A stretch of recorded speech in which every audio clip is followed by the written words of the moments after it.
கர்த்தருடைய பரிசுத்த நாமத்திற்கு ஸ்தோத்திரம் உண்டாவதாக. இன்று கர்த்தருடைய வார்த்தை, அவர்கள் உன்னை விசாரிப்பற்ற சியோன் என்று சொல்லி உனக்கு தள்ளுண்டவள் என்று பெயரிட்டபடியினால் நான் உனக்கு ஆரோக்கியம் வர பண்ணி உன் காயங்களை ஆற்றுவேன் என்று கர்த்தர் சொல்லுகிறார்.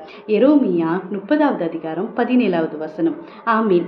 கர்த்தர் இந்த நாளையில சொல்லுகிற வார்த்தை என்னன்னா, உனக்கு எல்லாரும் உன்னை தள்ளுண்டவள் என்று சொன்னாங்க.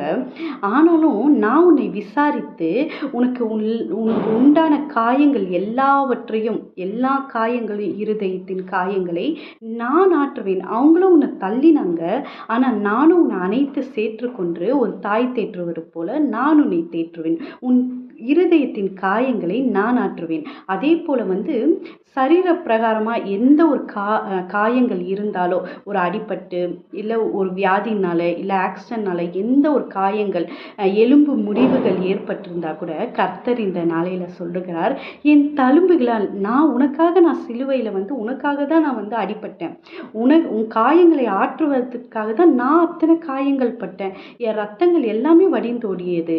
அதனால என்னோட தழும்புகினால் உனக்கு நான் சுகத்தை தருவேன், உன் காயங்களை ஆற்றுவேன்.